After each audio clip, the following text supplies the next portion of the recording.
Hello fellow collectors, Frank TTM here, back with another TTM Success video. TTM standing for Through the Mail. This is Through the Mail Success Autographs. I have 4 in the box to share today, 4 TTMs to share today. I hope you're all having a good Saturday, recording this on Saturday, or whatever day you're watching this. I hope you're having a good one. Let's get right at it here. First in the box here, we have a 1-for-1 in 24 days. This was for no fee. This is out of Wichita, Kansas. We have Mr. Dwayne Wilson. This is on a custom card I created, kind of in the 1959 top style, and you see signed it at the back there. He does not have a baseball card, so I created one. He did answer a few questions, which I always do appreciate here. This is Dwayne Lewis Wilson. He was born on June 29, 1934 in Wichita, Kansas, where he currently lives now. He's 86 years young. Dwayne Wilson was a left-handed throwing curveball pitcher that played just 2 starts for the Red Sox during the 1958 season. He was first signed with the Red Sox as an amateur free agent by scout Danny Doyle before the 1952 season. Danny Doyle, who had a cup of coffee with the Red Sox as a catcher in 1943, was a longtime scout with the Red Sox, who interestingly was later responsible for signing Cy Young Award-winning Red Sox pitchers Jim Longborg and Roger Clemens. Dwayne Wilson was the first signing of his career of almost 50 years. After more than 6 years as a successful pitcher in the Red Sox minor league system, Wilson got called up to the Red Sox Major League Club on June 23, 1958, from Double-A Memphis Chickasaws. According to the Boston Globe on July 1, 1958, Wilson, who was both a starter and reliever in the minors, missed his first chance for a Major League start due to a rainout at Cleveland, was in the bullpen that night versus the Washington Senators. He finally got his chance to pitch on the afternoon of Thursday, July 3, 1958 at Fenway Park, penciled in as a starting pitcher against the Baltimore Orioles. He made a strong outing. He pitched 6+ innings, allowing 1 unearned run, striking out 3 while walking 5 and allowing 8 hits in a game that the Red Sox lost to the Orioles in a very long 15-inning game. Did not pitch as well in his next start for the Red Sox against the Chicago White Sox at Fenway on the afternoon of Saturday, July 12th. He allowed 4 earned runs in the 3rd inning while allowing 2 hits and 2 walks. That was the last of his Major League outings. He was sent down to the minors and was later called up on September 1st of 58, though he did not appear in a Major League game. In 2 starts, he had no decisions, pitching 6 1/3 inning pitch, allowing 4 earned runs, 10 hits, 7 walks, and striking out 3. He spent the next season, 1959, in the minors, playing for the Triple-A Minneapolis Millers. He had a total in the minors of 85 wins and 70 losses and 257 appearances, 137 starts. So I did ask him some questions to know Mr. Wilson a little more. I asked him, who was your favorite teammate? That was Al Schroll. Al Schroll was a right-handed pitcher who played with the Red Sox in 58, 59. What was the most memorable game? Beating the Yankees 1-0. So that must have been a game at some point in the season. Not a game he was in, but he was part of the team. What profession did you go into after baseball? He's a banking and loan manager. So I do appreciate it, Mr. Wilson. Thank you for signing my card. And I did give him a card as well. And I'll show you the back again. It's a nice signature. I gave him one of these custom cards. I did a little bio there too. Having a little fun making these cards. I don't know, what do you think? You like it? Well, I'll just put this in the back here like that so you can see the signature. Thank you, Mr. Wilson. I do appreciate it. Next in the box here, we have a 2-for-2 in 23 days. No fee for this one as well. This is out of Providence, Rhode Island. We have Mr. Greg Gagne. On this 1986 Topps with the biblical scripture. Looks like that's John 3:16 on this 1988 Flair. Shout out to Baseball Fan 75 and Cool Plastics. I know those are your sets, 86 Tops. Cool Plastics, 88 Flair. Baseball Fan 75, nice channels. Here we have Gregory Carpenter Gagne, who was born November 12, 1961 in Fall River, Massachusetts. He's 59. Mr. Gagne was a right-handed bat and throwing shortstop that played 15 seasons in the majors with the Minnesota Twins for 10 seasons, 83 to 92. Played 3 seasons with the Kansas City Royals, 93 to 95, and final 2 seasons with the Los Angeles Dodgers in 96 to 97. He's first drafted by the New York Yankees in the 5th round of the 79 baseball draft out of Somerset High School in Somerset, Massachusetts. So Peter Gammons in the Boston Globe days before the draft called him the greatest shortstop from Somerset High School since Jerry Remy, with the time as a Red Sox starting second baseman. Gagne spent the next 3 seasons in the Yankees minor league system before being traded to the Twins in 1982.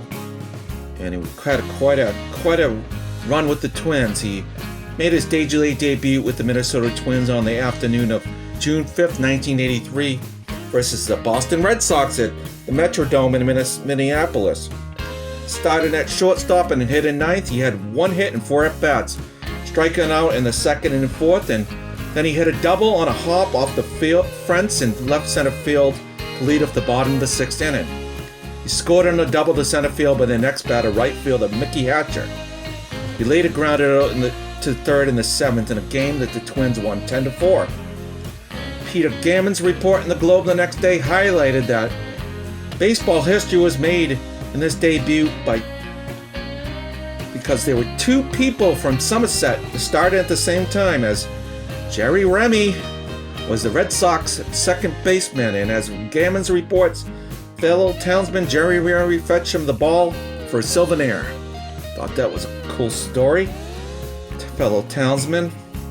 Gagne went on to have a productive major league career with many highlights. One highlight such was on October 4th, 1986. During a Twins home game at the Metrodome, Gagne tied a modern-day Major League record by hitting 2 inside-the-park home runs against the Chicago White Sox. Only 18 players in Major League history have performed this feat, with Gagne being the second since 1930. Both home runs were off Chicago's starting pitcher Floyd Bannister, who also tied a modern-day Major League era record by allowing the most inside-the-park home runs in a game. The Twins went on to win the game 7-3. And Gagne was a key member of the Twins' 1987 and 91 World Series champion teams. He had a game-winning 3-run home run in Game 1 of the 1991 World Series off of Atlanta's Charlie Leibrandt. Although he would only hit .213 during those 2 postseason drives, 19 hits and 89 at-bats, he was a run producer in the postseason. He would slug 5 doubles, 4 home runs, along with knocking in 10 and scoring 12 times to maximize those 19 hits. In total during his Major League career, he hit for .254 with 111 home runs and 604 RBIs and 5,673 at-bats with 108 steals, so he had a little speed on the base path. He had a .972 fielding percentage at shortstop. Gagne was inducted into the Minnesota Twins Hall of Fame in 2010, so thank you so much, Mr. Gagne. I do appreciate you signing my cards. Next in the box here, we have a 2-for-1 in short 8 days. No fee out of Metroplex, Michigan. We have Mr. Jim Gosker on this 1966 Tops. And he answered some questions. And he did sign the back. Thanks for asking, Frank. Best of wishes to you and the boy. So my son, I always write about my son in there. So I will get to the questions in just a moment. Let's talk about Mr. Gosker for a few minutes. And nice look at blue ink there, signed. We have James Charles Gosker, who was born November 6, 1942 in Port Huron, Michigan. Port Huron is a small town that rests at the base of Lake Huron and along the St. Clair River that separates Michigan with Ontario, Canada, so on the Canadian border. He's 78 years young. Costner was a left-handed hit and throw and outfielder that played during 10 seasons in the majors, 63 to 74. With my home team Red Sox for about 2.5 seasons. He played with the Kansas City Athletics for about season and a half.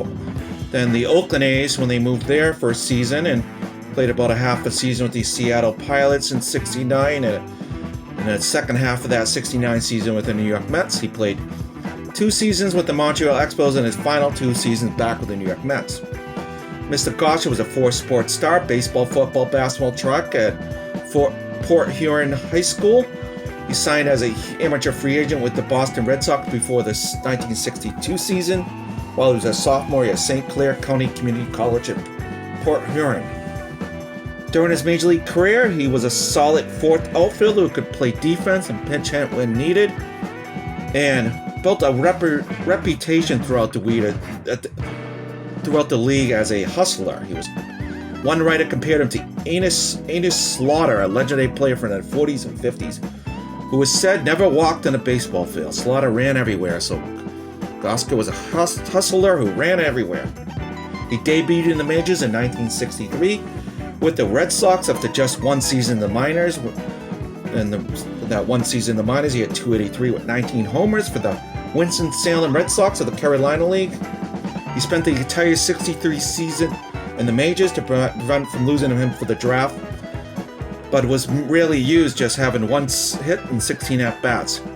His first major league hit came after 6 hit-led at-bats on the evening of Tuesday, August 6, 1962 versus the Detroit Tigers in his home state at Tiger Stadium. Red Sox down 7-1. He pinch hit for relief pitcher Wilbur Wood with 1 out on the top of the 7th, hit a single to center field. In the Boston Globe, he is quoted as saying that after the game, "It's 1 hit I'll never forget. Got it in the Hall of Fame."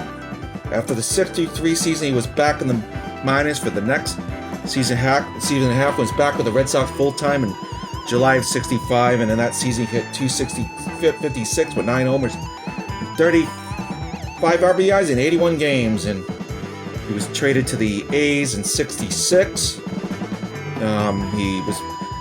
He was started with the A's, but he lost his starting job in 68 as he was playing with the Oakland A's at the time due to an emergent star by the name of Reggie Jackson.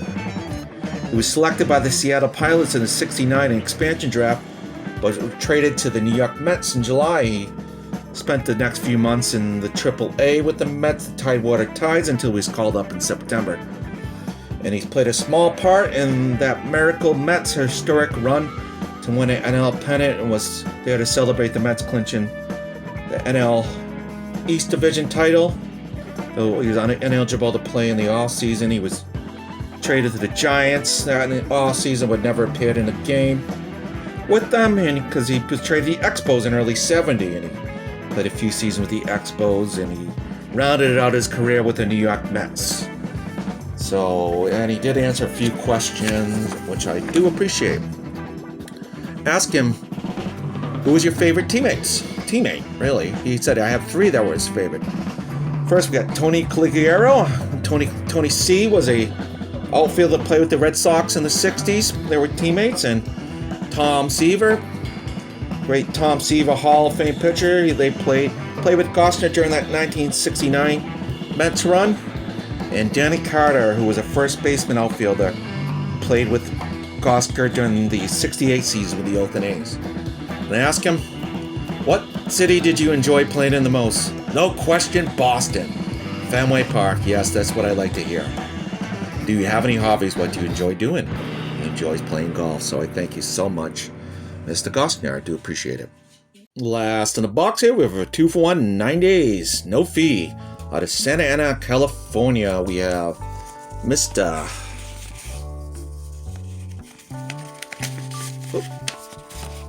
Dave Moorhead on this 1966 Topps in blue ink. Answered a few questions and signed my index card, which I do appreciate. The extra signature here. Well, I didn't ask him, he did it. I do appreciate that. And let's talk about Mr. Moorhead. He's David Michael Moorhead, born September 5th, 1942 in San Diego, California. He's 78. Moorhead was a right-handed throwing pitcher that played during 8 seasons, 63 to 70 in the majors with my home team, Boston Red Sox, for 6 seasons and 2 seasons with the Kansas City Royals. He was first signed as an amateur free agent for a $85,000 bonus by the Red Sox in June of 61 at 17 years old out of Herbert Hoover High School in San Diego.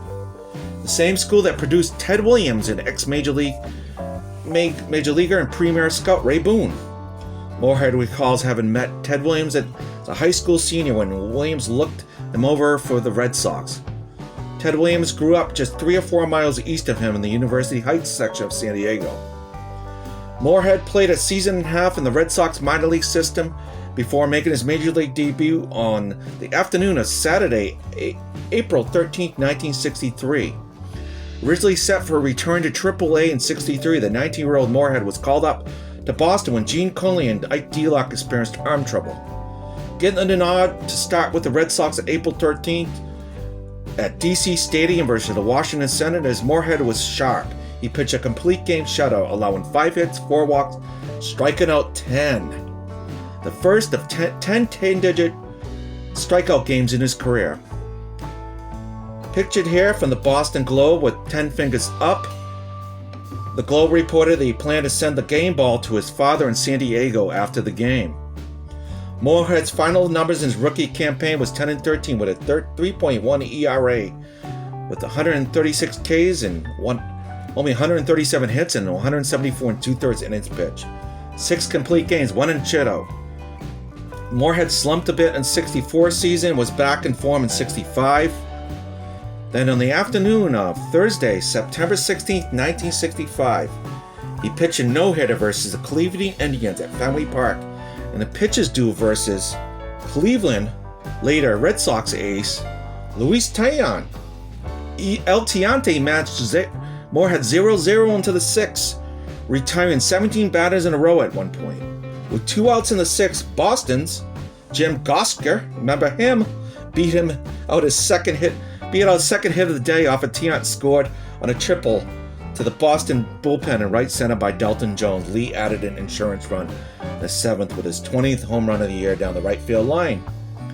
The Red Sox won 7-2-zip. It was a brilliant effort. 9 hitless innings with just a single walk and 8 strikeouts by Mr. Moorhead. Ultimately, what made this event so remarkable is that no Red Sox pitcher had another no-hitter until Hideo Nomo threw one in 2001. For the next 35-plus years, Dave Moorhead's name was remembered around Fenway Park as the last Red Sox pitcher to have thrown a hitless gem. Fortunately, Moorhead injured his arm in early '66 and was never able to duplicate his success. Although he spent a portion of the '67 season in Miami, he was part of the Red Sox impossible dream AL pennant winning run, and made 2 appearances in the '67 World Series against the Cardinals. In Game 4 in St. Louis, he pitched an impressive 3-inning hitless relief in a 6-0 loss, and he pitched in 7th game of a 7-2 loss.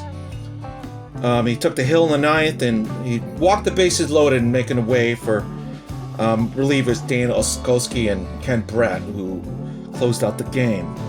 In total, Moorhead was a career 40 wins and 64 losses with a 4.15 ERA, making 177 career pitching appearances, 134 of them starts. 19 complete games and 6 shutouts. Strikeouts 627, 819 in the third. He did answer a few questions. I asked him, who was your favorite teammate? Gary Bell. So they pitched together, the pitcher for the Red Sox. They played together during the 67 and 68 season. And what was your most memorable strikeout? Striking out Mickey Mantle in 1963.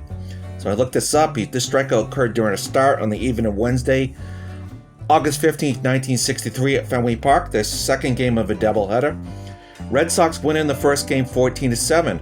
In the game, the Red Sox are ahead 3-zip in the top of the 8th. Mantle pinch hit for starting pitcher Jim Bouton with 2 outs and a runner at first.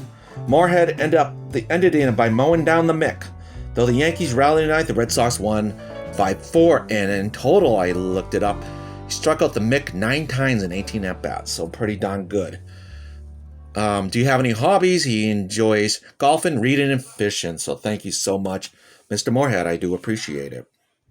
So I want to thank so much. I want to thank Mr. Dwayne Wilson, Mr. Greg Gagne, Mr. Jim Gosker, and Mr. Dave Moorhead. Do appreciate you taking the time to sign my cards and answer some questions and index cards and all this good stuff. Very nice of you. I want to thank you for joining me today. And you notice I have a few Topps 2021 boxes back there. I just found them at Target the other day. Able to find something out in the wild here. So I'm going to rip one of those at some point in the near future. Keep your eyes open for a video. I'm going to do a video like that. So thank you for joining me today. I want to say take care. Hope you're well. God bless. Peace. Later.